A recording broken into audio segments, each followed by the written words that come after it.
Welcome to Just a Thought, a podcast for misfits who've turned self-reflection into a lifestyle. Around here, we get into the messy stuff, mental health, connection, and the daily chaos of being a human. It's kind of like therapy, but with some sarcasm and fewer co-pays. I'm your host, Purple Energy, and every week we'll obsess over one subject we know best, ourselves. Because if you're going to spiral, why not make it about yourself? This is Just a Thought. Welcome to today's episode with Allison Hayes. She is the author of Thriving While Disabled series. Thank you very much for having me. Yeah, the series is Thriving While Disabled. The first book is Thriving While Disabled, Recognizing Bias, and the second is Thriving While Disabled, Navigating Disability Finances. Welcome, Allison. One thing I always like to do when I have a guest, especially you, because you're very unique. We met in this unorthodox situation. So I want the audience, before we go into our questions, to just get a little background about how we met and the spontaneity of it. Because it wouldn't be the traditional way of how a person would run into an author just on a random day, right? Right. What I want the audience to understand is that you don't have to have all the pieces. You just have to have a thought that will lead to other questions that will open doors for you. Oh, absolutely. Okay, so we met at our local library. And what happened was I came over to get a library card and see if there was interest in sharing my book through the library system. And on my way out, I ran into and we started talking about books and things kind of rolled from there. See, there's always a creative way of how you can run. And actually, you are my first non-friend guest. Thank you very much.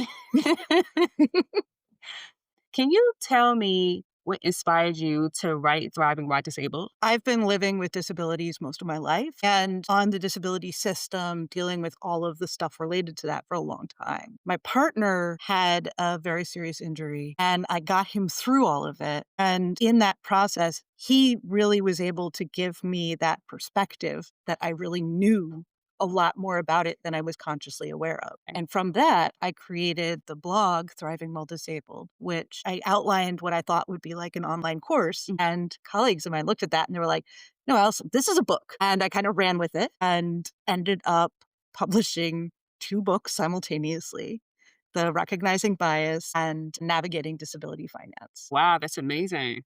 Yeah.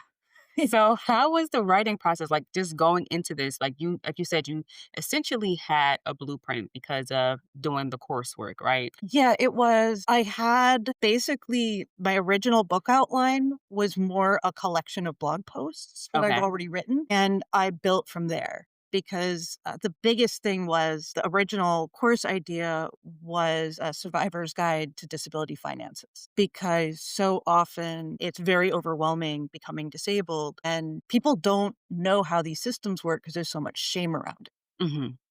And so I kind of looked at the whole thing and went, all right, let me help people get through this. A lot of my blog posts had been, how do you apply for disability? What does it really mean?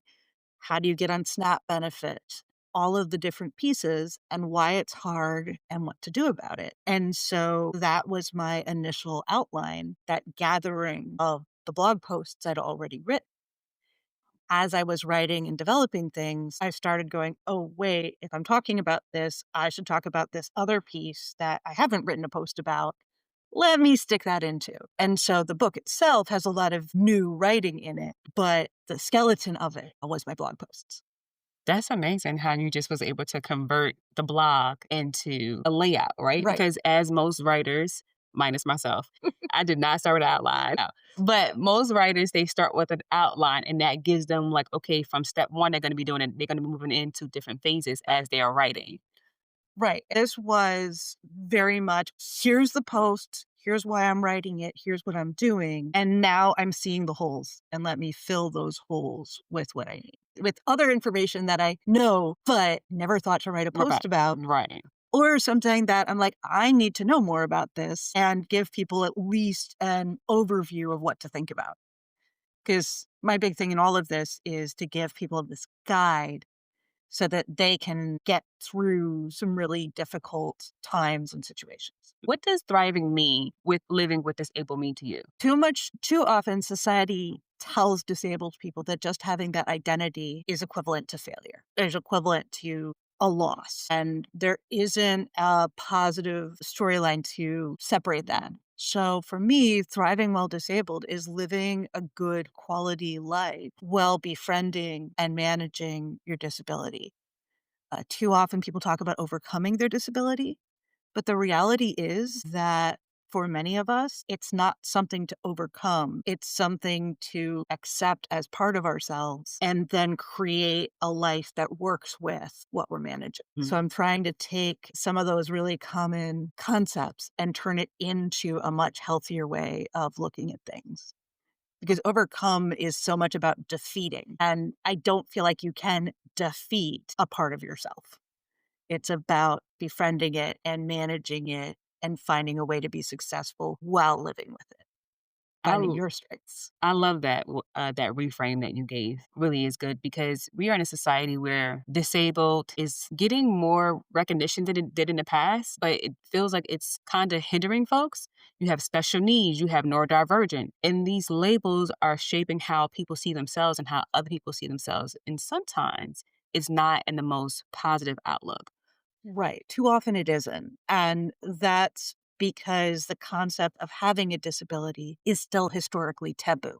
The thing is, it's much better to think about the disabled identity as another minority identity that needs to be recognized, respected, and worked with. But too much of society isn't willing to recognize that, even though people with disabilities are the largest minority, definitely in the US, but most likely in every country. People with disabilities are 27% Mhm. of the population in both the US and in Europe.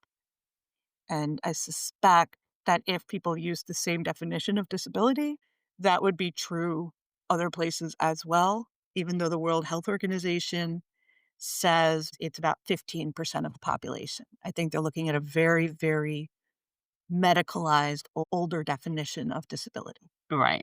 Because now just having a mental health challenge like depression or PTSD is now considered a disability. Correct, because that's a form of that neurodivergence you were mentioning. Hmm. And the other thing I want to talk about here is that definition of disability is really, at this point, more about not fitting societal norms and expectations and therefore being challenged rather than just the medical model, which is about something being broken and needing to be fixed by a doctor. Now, I want to go back to what you just said when I mentioned PTSD or depression being quote unquote disability. I mean, you mentioned that it was a form of neurodivergent. Now, I always thought that neurodivergent was people that was on a spectrum of autism. That is part of it. Okay. But basically, at any time that the brain processes information in a non-standard way, Hmm.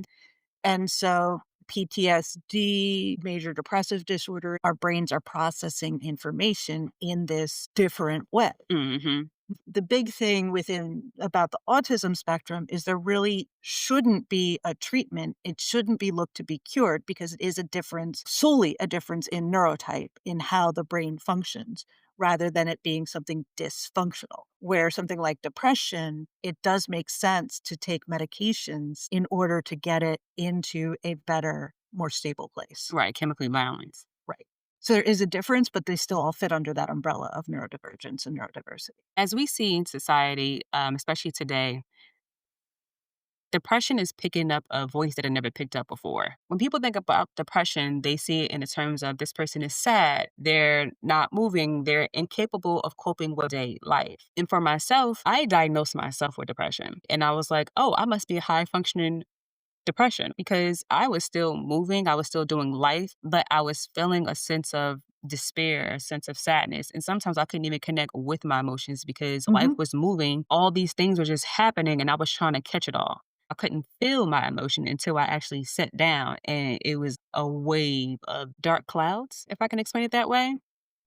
I had no comprehension or understanding of that. Now, how do I fix this? That was the Mm. first thing. And I will say medication is case by case situation.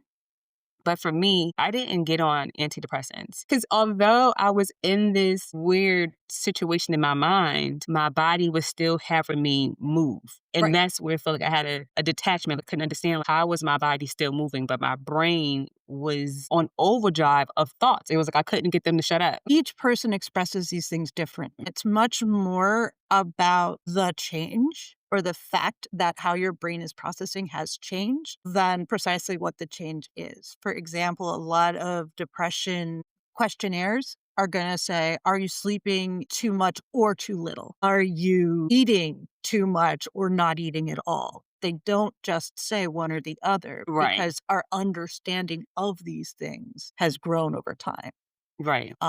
Another thing that people often don't recognize is sometimes people have suicidal ideations. Short term, very often, that's actually a really maladaptive coping mechanism, not an actual desire to die. It's about the brain getting so overwhelmed by all the scary stuff that's going on, whatever it is, that the brain's like, well, if I don't have to think about it, that's certainly easier. There's actually push right now in psychiatric circles to have that become a very separate diagnosis, just its own thing, because they're recognizing that that is an actual acute temporary situation that can be helped and doesn't mean a person necessarily is also depressed or also anxious or also these other things. It could just be they had so many things happen in one moment that that's how their brain is processing it. And if they just protect themselves until the crisis is over, they don't need additional support, especially not medication. So it's everybody deals with things in different ways. Every brain processes information and stress a little different. Yes. And that's funny that you mentioned taking a test. That's when I was able to identify that I had depression. My aunt was the one that said to me, you might have depression, Mhm. right? Just by us just talking and sharing with her. And then that part of me was like, let me go and research this. So when I went to go research, I found the test and it was 30 questions and I scored 20 out of 30. And that's when a panic button went on. How the hell did I get here? What happened and how do I fix this? I was like a mother bear trying to protect myself for something that was a foreign invader, essentially. Questionnaires are very important, but like how you said, the one question that really struck me was the sleeping question because I was not, although I was laying down, you would think, okay, at this time I'm going to sleep. Essentially, I'm not. My mind is still on. My body is at a allegedly restful state, but my mind is on. So if my mind is on, then my body is essentially still up. It just perceives that it is sleeping. And I was having months and weeks and years, a series of that thought process while I still was in a state of fight or flight. Yes. And being stuck in fight or flight is one of those things that triggers all kinds of different mental health conditions and related things, like the condition that I also am dealing with depression and anxiety. These a long history with them, and they occasionally pop up. But the thing that led to me going on to disability, it's called functional neurological disorder. Basically, it's my brain responding really poorly to stress by instead of having the emotional reactions or instead of having like a regular physiological reaction, it turns on a neurological symptom. So sometimes that's muscle moving, it's my whole body moving, sometimes it's my legs collapsing. It can be any set of muscles. I also, over the years, have also developed sensory symptoms where my brain decides that something um, is happening that isn't or isn't happening that is. Like it would give me signals that little sections of my back were asleep, which isn't physically possible, but that's what my brain told me. So I felt that pins and needles sensation in a little quarter-sized spot in the middle of my back. Oh, wow. So it's all of these different weird sensations or movements in my case. Other people with FND have all different other neurological symptoms like functional blindness, where your brain, your eyes are gathering information, but your brain isn't letting you know that. So you feel like you're blind, but your eyes are working perfectly. And non-epileptic seizures, all kinds of different symptoms. What they have in common is it's all really our brains taking the stress and instead of processing it, going, no, not now, not today, and sending it off into this neurological symptom that seems completely unrelated. And it's just whatever in your brain is the weakest point or the most comfortable. And if you do a lot of work to fix the thing that isn't working right, sometimes what it does is it goes, okay, what's the next low lying area? And it starts using that instead. That's how I shifted from the movement symptoms to adding in the sensory symptoms. So it's a weird process, but it's all that maladaptive. What do I do when I'm stuck in fight or flight mode for a long time? I'm going to say maybe in the last year, maybe two, sometimes my muscle will do that, especially when I'm sleeping. It feels like it's trying to release the stress, and I will begin to shake repulsively while I'm sleeping, to the point where I guess where I'm shaking so much, my brain kicks on and like, you're moving. And so what I did was I taught my brain that when this is doing this, to remind myself that I am safe. When my body goes into this compulsion at night and my brain comes on, it's like, you're safe. Purple, you're safe. I'm here with you. You're in your body. This is happening, but you are safe. Remember that. And once I keep saying that for a couple of times, my body goes into a relaxed state. Then I'll check in with myself, like, are you okay? And my body goes, yes. And then it goes back to sleep. That's wonderful. And it's about recognizing what's happening. And it very likely is that fear and anxiety. Because of the way we've evolved as human beings, our brains don't differentiate between something's going to kill me type Right. stress and the oh, I owe bills type stress. And so the only thing our subconscious know how to do when we feel stress is go on to high alert. For me, I want to say it's because I've had years of depression, like chronic, and years of PTSD. I think that my body's having a natural release. I could see that. I would. It's not something I would be too worried about. Right. Because FND as a condition, there's no medication. It's really all about readjusting your mindset. It's really all about getting an understanding of what's going on.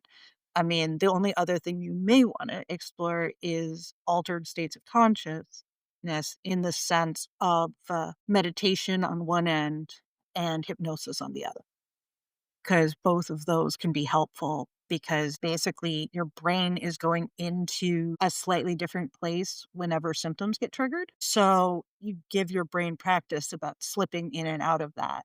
And meditation does that, and hypnosis also does that. Well, I love meditation. I do meditation every morning to set the tone of my day. That was the first time, like me doing a practice to manage the depression or try to at least get it under control. Yep. A lot of people are against meditation. They're against yoga. Anxiety for me felt like anxiety increased and then it went to depression. So when I was able to get into a healthier state and look outside in, I realized I had high levels of anxiety that then led to depression. Right. The PTSD was already there. That was an underlying issue because it's a post-traumatic distress disorder. Here I am as an adult, and now I'm facing all these different challenges. We don't recognize that we have these different transitions that happen in our lives. These transitions can be very scary, and it takes time to adjust. They come and pop up back up into our lives at different stages of our lives. And I mean, with a history like PTSD, also any triggers that existed earlier can rear their ugly heads when you're in the same emotional place, even if the other details of the situation are different. Because I know that was actually my big trigger for my FND, finding myself in a situation as an adult that emotionally resembled situations that hadn't been great for me as a child. And so that emotional resemblance is what matters most to our brains, to our subconscious, not necessarily the physical trappings that we tend to think about when we think about a situation. There's a lot of what's going on in my body. What is my brain telling me? What's my subconscious doing? And all of that requires a good deal of self-awareness. And that's something you build up over time. And like, kind of the way I tend to look at disabilities themselves is nonverbal children, like pre-verbal children or pets. They do communicate with you, but they're never going to just tell you the answer.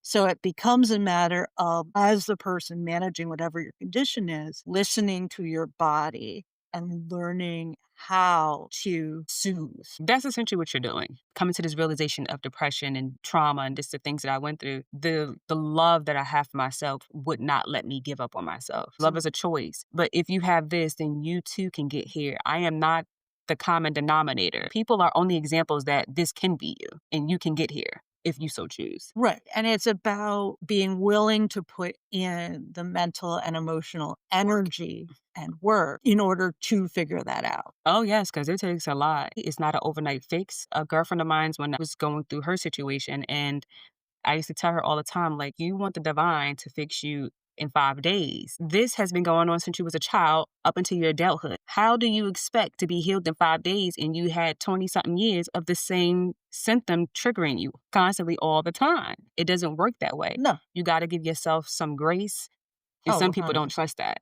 Well, yeah, and some of that is about trusting themselves, which if somebody grows up with a disability or with a labeled identity, that gets harder because societal messaging gives you this negative impression of who you are as a human being because of that disabled identity or any other difference, really. Being different is too often viewed in a negative way by society. If you have an identity, that label helps you find people who share that identity with you, and that can be helpful. But if you take on the shame or the fear or the oppression that society puts on that label, that's where it gets problematic. There's a term for it, which is internalization.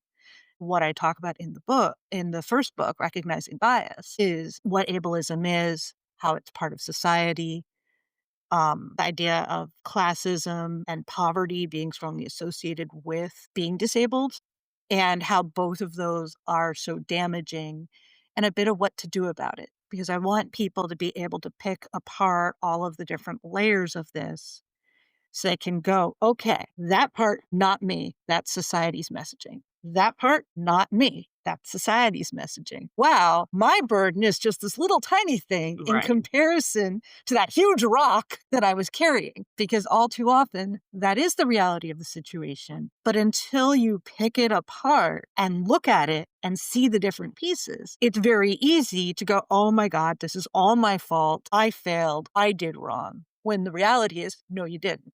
Right. The reality is this little thing is what happened to you and what's impacting you now.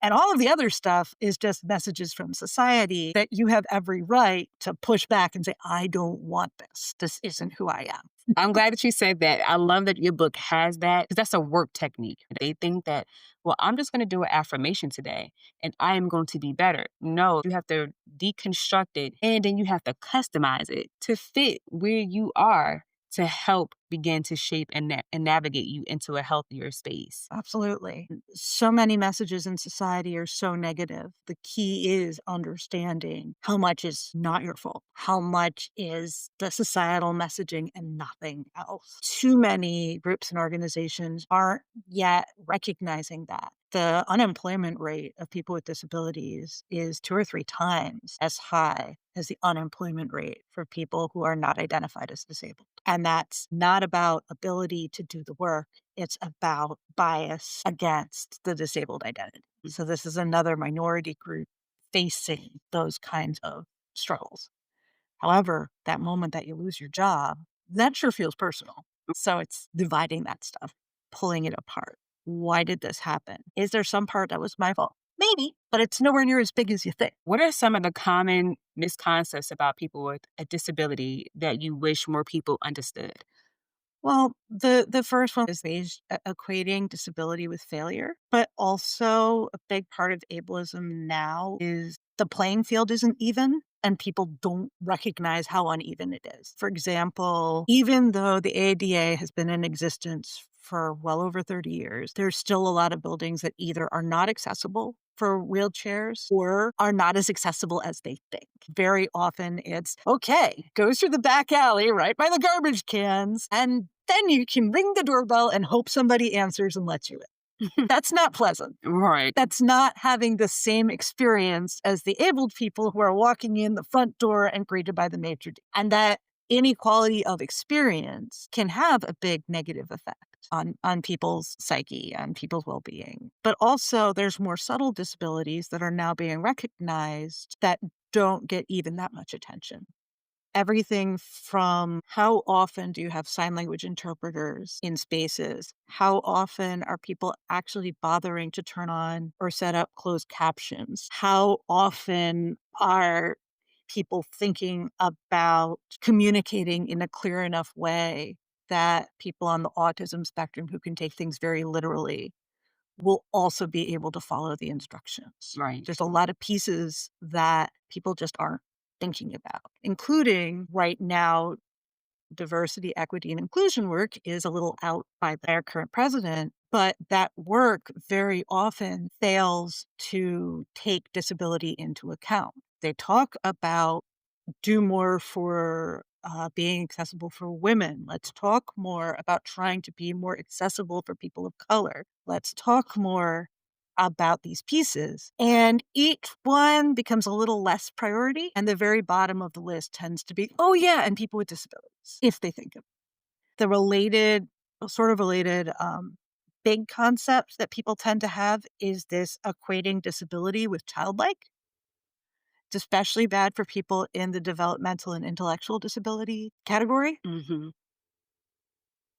And just because somebody mental capacity may be a little lowered or communications may be more difficult, that doesn't mean they haven't, say, gone through puberty. That doesn't mean they don't experience sexual attraction. That doesn't mean they don't want a romantic relationship. Right. All too often, no matter what the disability is, people have a hard time recognizing, especially people with visible disabilities, as sexual beings, as adults who can work, as full humans. Those are the kinds of things. I've actually got a chapter in Recognizing Bias that talks about a lot of the tropes and stories that people talk about disability and talking about how untrue they are, because it is so important to recognize the difference. Have you ever seen The Other Sister with Diane Keaton? No, I have not. You have to watch it. The movie concept is she has this daughter who is autistic and she's going through normal, right? Because Yeah. we like to say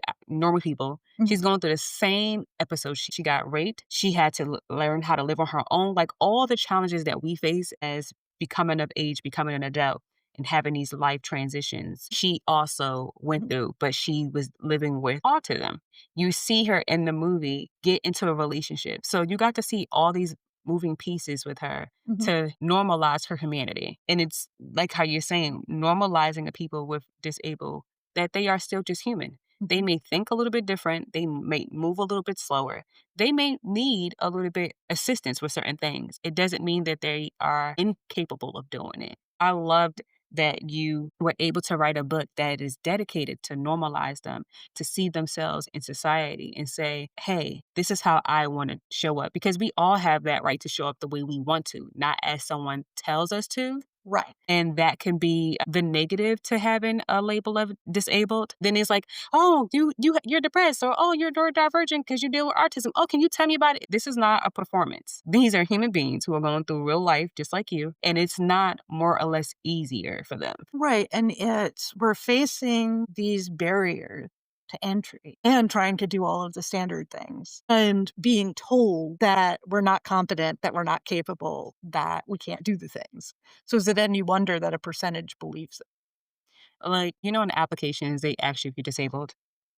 And I remember the first time I saw depression, PTSD there, I was like, no, first of all, I'm Black. Okay. We got enough issues as just getting a job being a minority. Okay. And now I'm going to add a stigma number 2. No, I'm not doing it. It's interesting because a lot of times there are some conversations around what do you do when you're faced with those kinds of things. And advice that it's a do what you feel is right for you. It's the first part. But the second part is the safest thing to do is usually don't touch those boxes and do not acknowledge your disability if you can avoid it until after they've offered you the job. Because if they offer you the job and then you say, and here are the accommodations you need, and then they rescind the job, that's discrimination. You can prove that. There you go. But if you tell them in advance that you have a disability, you have no idea what contributed or didn't contribute to you not getting the job. Right. And it's really unfortunate that we have to think about it this way, especially as you were saying, if you've got multiple marginalized identities, that makes it extra tough because it's like, okay, did I not get the job because I'm a woman? Did I not get the job because I'm Black? Did I not get the job because of my disability? Does it matter? I don't need any extra strikes against me before before I get to the interview or before we have the conversation, before they meet me as a human being. So I think it's really important to recognize. Now, sometimes those questionnaires do come afterwards, and it's about how do we prove that we're hiring diverse people? Okay, then, yeah, you can say that. but not until after you get the job. It is important, on that note, it is important after you get the job to acknowledge your disability and ask for necessary accommodations before it's a problem. Because if you ask before, you're legally protected. But if you don't ask till after the problems go, it looks much more like you're making excuses. And I talk about that in the second book. It's about recognizing those limits. In general, I would not advise people to share their identity as a disabled person if it can be safely hidden, because if you're a wheelchair user and you're going in person for an interview, they can't miss that. Right. As an example, it becomes, you weigh your pros and cons, but by that same token, if you're getting interviewed online, maybe you don't need to tell them. Remote has changed the game for sure. Yeah, it has. And so, so it's about thinking about it, recognizing where you are on this hierarchy that shouldn't exist, but we all know does. I will say also, visible disabilities are more likely to be rejected on site. Non-apparent disabilities, we're more likely to be rejected later in the process, and so are more likely to wonder why we got rejected. And I'm not just talking about jobs here, I'm also talking about friendships and relationships, because when they first meet us, they might go, oh, well, they're like me, they're normal, they're whatever term people choose to use. And then at some point, the reality of your disability becomes apparent. And then maybe you get rejected, maybe you don't. But if you get rejected, okay, did they not like me because of my disability? Did they not like me because of my identity? Did they not like me because we just didn't click? What happened? And that can be really emotionally hard and painful, and has a lot more uncertainty to, okay, I wheeled over to them and they walked away because they don't know you as a person yet. And I'm not saying it's better, I'm just saying it's different. It's a different set of struggles. They are related, they intersect a lot, but it can be a different set of experiences and a slightly different set of fears. It's still rejection. But there's just this extra level of, was it me as a person or me as a label that got rejected? So how could they combat that? All right. I went over to them. First thing they saw was my chair. First thing that they saw was my cane, my whatever physically visible thing was. They walked away from me. So they didn't get a chance to know me as a human being. They rejected me based on my disabled identity. That hurts. That's terrible.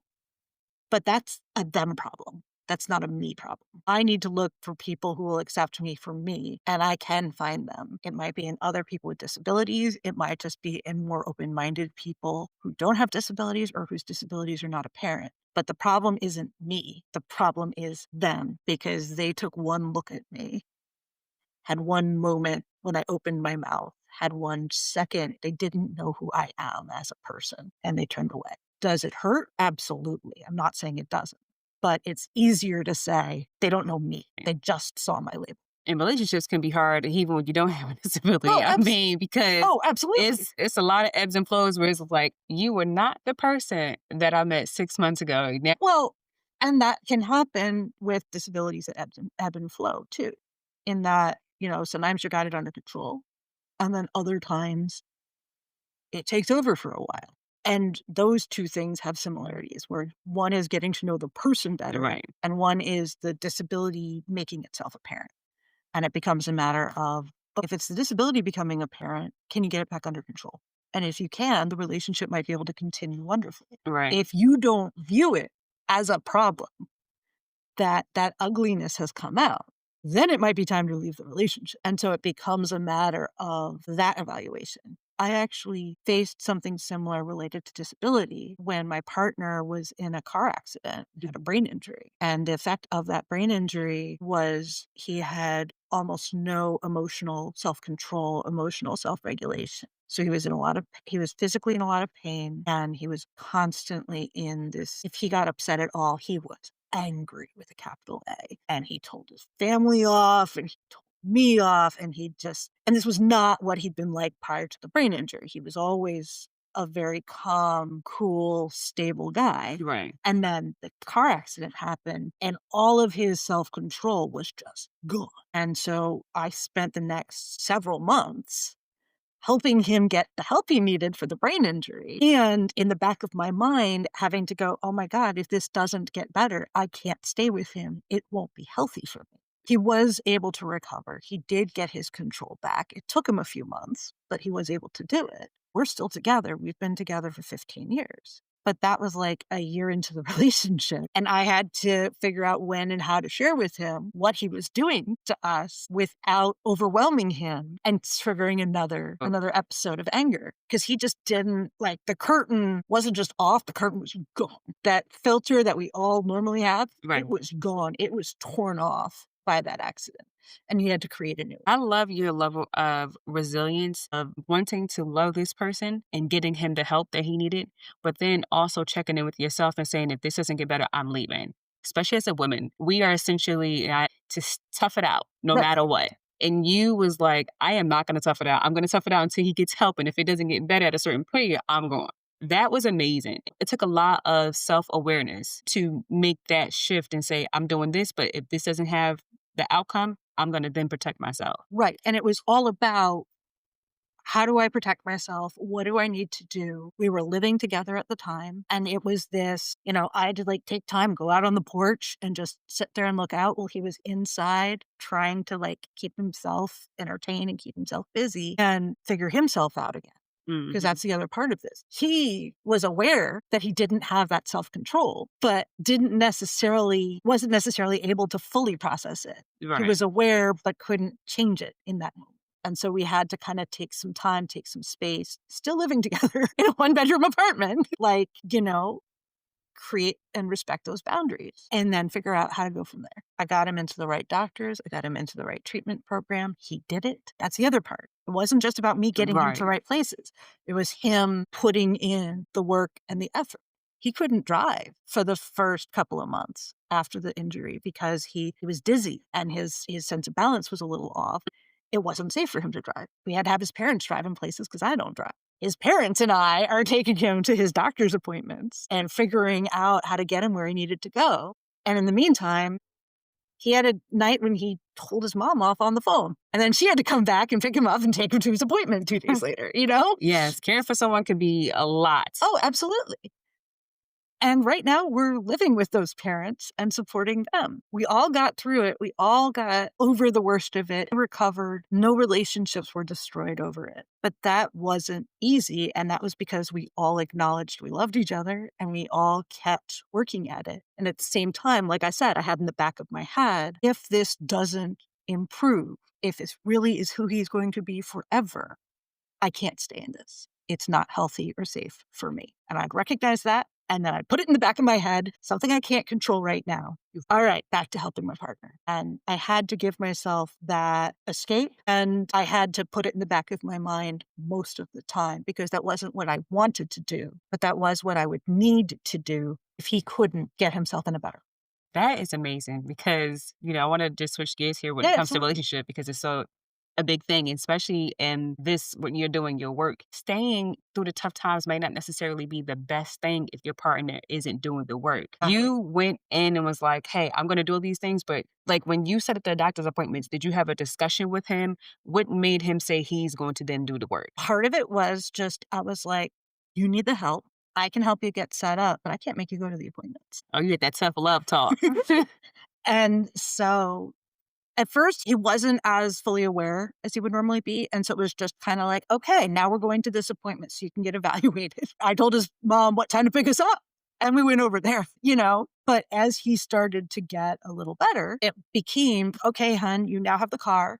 You can drive. Let's make your appointment. I went with him to the first appointment. And then after that, I left it alone. And he made the follow-ups and he went. See, I loved how you did that. You put the onusness on him after a while. Right. I got it started, but here's the appointment card. So you need to take the initiative, essentially. Right. Because I can't make him get better. Forcing him to go to an appointment doesn't make sense. So when he was confused and unsure, I made sure after the car accident, nobody recorded that he had a brain injury because it was too mild to show up on the scans, which is very common. And so the emergency room, his biggest complaint was a headache.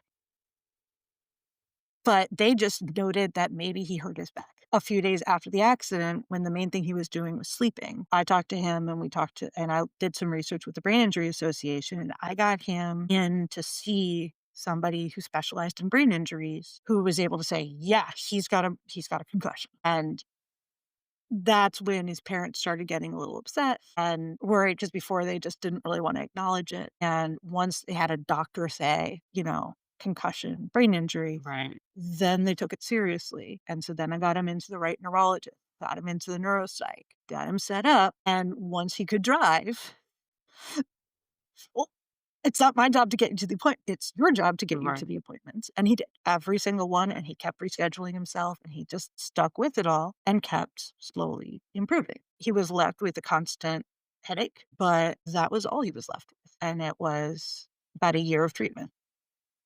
That's amazing. Life can change in 1 year. You just got to give yourself that permission to say, let me at least attempt to try. Your bravery and courage that it took to help him during this tough time, but also still think about yourself and checking in with yourself and saying, how is this making me feel? Can I live with this tough reality? The fact that you took a gamble and it worked itself out is amazing. But you didn't do it without an exit plan, making sure that you had a protection plan for yourself. And that was the most important part of it. It was an important part of it. I think a big part of it was also that I had that plan, but it wasn't something I focused on. I looked at the full situation. Okay, this is what he needs. This is how to do it. Then I went, okay, and backup plan. Like, that was what I comforted myself with when he'd just blown up at me, or I just, was overwhelmed and exhausted. I'd stepped outside and was like, okay, if it stays this way, I'm leaving. I was also in grad school at the time, and he'd been, making dinner and making sure that I had what I needed. And then he couldn't do as much of that anymore either. He was the support, and then that essentially was taken away. So you got to see who he was with him at his greatest moment, and then with him at his worst moment. And that's where any kind of like relationships is. It's the ebbs and flows of the good and the bad, the yin and the yang, Absolutely. because they're in harmony with one another. So it's not will it happen, it's when it will happen. Right. Well, yeah. And then he had a second major injury, and that was what ended up inspiring Thriving While Disabled. About 6 years later, he was on his way home from work, and he was working in Newark at the time, and he slipped when he went to catch the light rail. He was hurrying to try to, get on, and he slipped, and it turned out he'd actually broken his acetabellum, the big bone of the hip.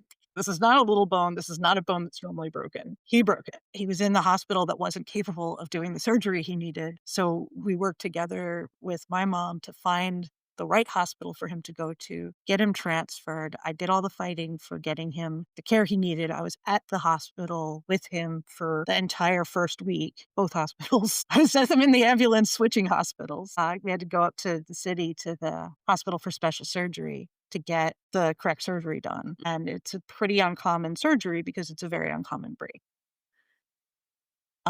But with the brain injury, he couldn't really observe what I was doing because he was so caught up in the brain injury and the trying to figure himself out. With his hip shattered, he could see what I was doing, and he could hear me tell him, okay, I just spent an hour on the phone with your insurance company Right. figuring out where to send you. Okay, we just did that, and so on. And so after about a year, when he was as recovered as he was going to be, and I was mostly recovered from the trauma of being injured. Right. Caretaking is a trauma. Oh, yeah. That was when we were talking about plans for the future. And he encouraged me to build something around everything I knew about disability stuff. And that was how Thriving While Disabled was. That is an amazing story. Where can people find you and purchase Thriving While Disabled? My website is thrivingwhiledisabled.com. And on there, I've got a post called Surprise There's Two, where I give all of the links. But you also can pretty much go to Barnes& and Noble or to Amazon and look up my name, Allison Hayes, and Thriving While Disabled. The books will pop up. Thriving While Disabled, Recognizing Bias is available in hardcover, softcover, and ebook. And Thriving While Disabled, Navigating Disability Finances is available in ebook only. Well, thank you so much, Allison. We normally end the episode with a question to the audience. So, what would be a question that you would want the audience to think about and reflect on? I want you to think about two things. One is, are you actually part of the disabled community? And the other is, if you're not, how have you treated people with disabilities? That's it for this week's episode of Just a Thought. Thank you for thinking out loud with me. If something hit home, made you laugh, or made you feel just a little less alone, share it with a fellow misfit. And remember, your thoughts aren't always real, but they are worth exploring. Until next time, keep obsessing responsibly.